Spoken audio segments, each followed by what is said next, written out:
Ele está no meio de nós. Proclamação do Evangelho de Jesus Cristo segundo Mateus. Glória a vós, Senhor. Naquele tempo, disse Jesus a seus discípulos: não penseis que vim abolir a lei e os profetas. Não vim para abolir, mas para dar-lhe pleno cumprimento. Em verdade eu vos digo, antes que o céu e a terra deixem de existir, nenhuma só letra ou vírgula serão tiradas da lei, sem que tudo se cumpra. Portanto, quem desobedecer a um só desses mandamentos, por menor que seja, e ensinar os outros a fazerem o mesmo, será considerado o menor no reino dos céus. Porém, quem os praticar e ensinar será considerado grande no reino dos céus. Palavra da salvação. Glória a vós, Senhor. Santo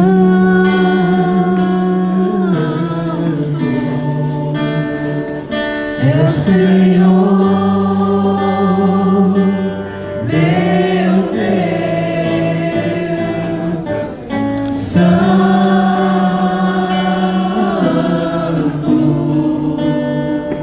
é o Senhor,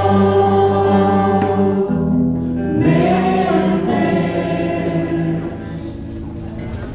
Queridos irmãos e irmãs, frequentadores da tenda do Senhor, nós estamos neste mês dedicado ao Sagrado Coração de Jesus para entrarmos nesse grande mistério de Deus, né? Eu estou com muito calor, então acho que só um pouquinho. Esse grande mistério de Deus na nossa vida, que se dá dentro do Sagrado Coração de Jesus. Nós temos duas grandes leis no mundo: a lei de Deus e a lei da natureza, e depois a lei dos homens. E são três grandes leis. E uma das coisas mais difíceis do ser humano sempre foi cumprir a lei. Todos nós temos dificuldade de seguir uma lei, não é verdade? Por mais honesto que a gente seja, se a gente puder dar um jeitinho, a gente fica sem cumprir a lei. Vou dar um exemplo muito bobo da lei humana. A gente vai lá no supermercado, compra feijão, arroz, óleo, faz a feira, paga, mas a cada 100 pessoas, talvez somente umas 90 pedem a nota fiscal. Não é verdade? Os outros só levam um cupom assim para casa. E de todos os supermercados, do menor ao maior, talvez somente também uns 90 dão nota fiscal. Os outros dizem assim: o sistema hoje está fora do ar. Eu mando depois por e-mail. E esse depois vai passando e a gente não recebe a nota fiscal. Mas a lei diz que todo mundo que compra e que vende tem direito a emitir uma nota fiscal. Não é assim? Por outro lado, se a gente for cumprir a lei dos homens, tem empresa que não sobrevive. Que o imposto, a carga tributária é tão grande, que a pessoa prefere não dar nota fiscal, porque senão ele não vai sobreviver. E por aí se vai.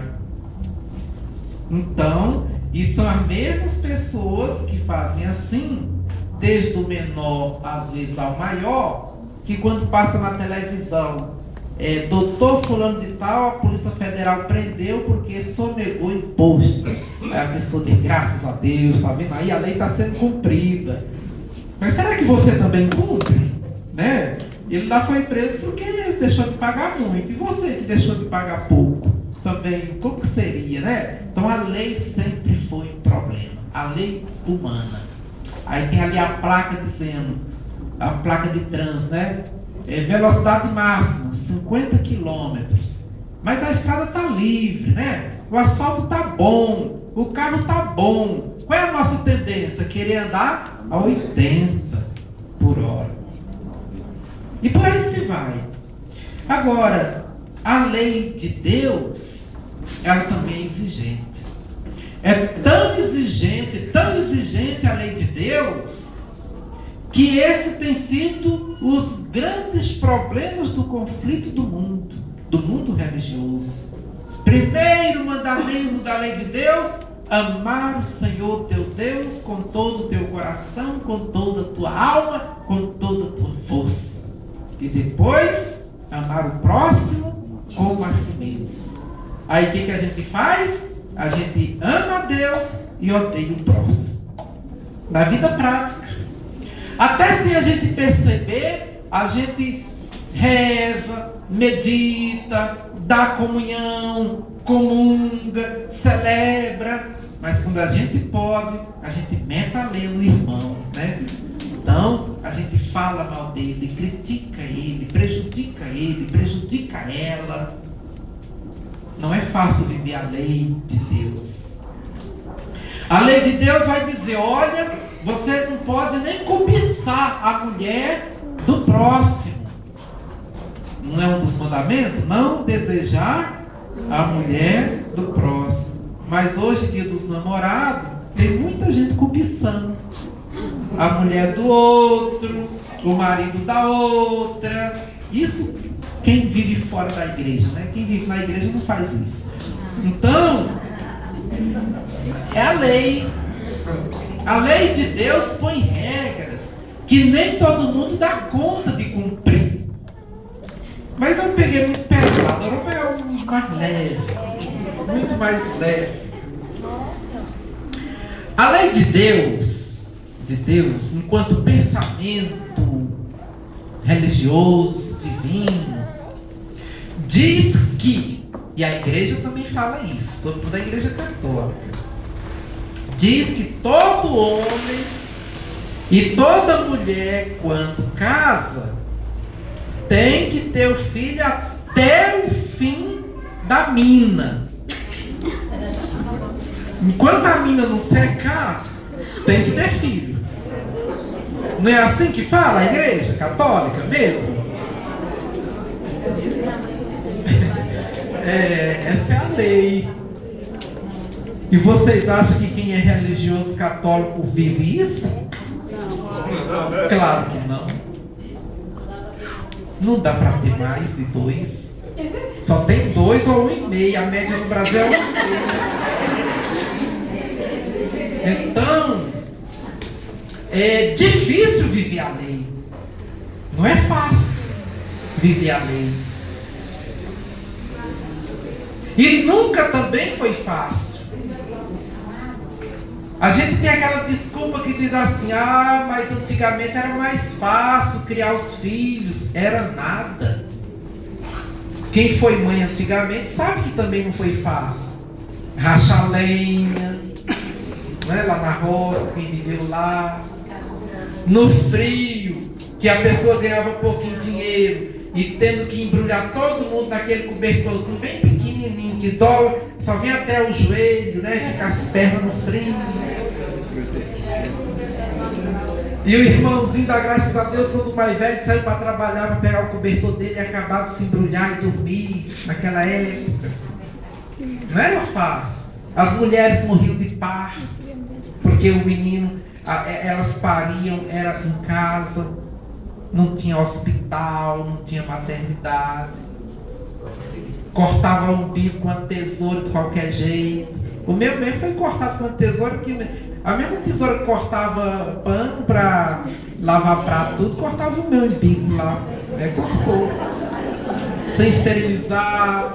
Aí dava aquela doença no umbigo, aí vinha as fumadas, botava fumo em cima. E o povo disse que era mais fácil.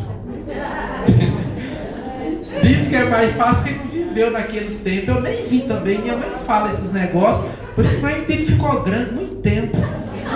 Tive que fazer simpatias, fisioterapia caseira, para poder o umbigo entrar, né, e ficar lá no lugar. Então, meu irmão e minha irmã, o evangelho de hoje, Jesus está falando: vocês pensam que eu vim acabar com a lei? Não, nem vim acabar com a lei e nem com os profetas. Eu vim para completar a lei. O que significa completar a lei? É a mulher de hoje ter mais 20 filhos como antigamente? Penso que também não. É a pessoa viver escrava da lei? Também não. Completar a lei significa a gente ter capacidade de pensar e viver a vida conforme o contexto atual, sem abandonar Deus nem a fé. Aí sim, porque um dos grandes problemas da nossa vida é a gente não pensar, ou pensar demais. Aí é um estrago na vida. Então é preciso pensar: será que realmente vale a pena, por exemplo, um jovem que é solteiro, ele perguntar assim para ele mesmo: vale a pena eu casar? Se ele não tem vocação para o casamento, é melhor que não case. Ou a moça: será que vale a pena mesmo eu casar? Ela vai pensar: se eu não tenho vocação para ser esposa, ser mãe, ser avó, é melhor não casar. Agora, se a pessoa diz assim: não, eu vou casar, porque se eu não casar vai ficar todo mundo falando mal de mim. Aí pronto, é um estrago. Vai ser ruim para ele, vai ser ruim para ela, vai ser ruim para a família, vai ser ruim para a sociedade.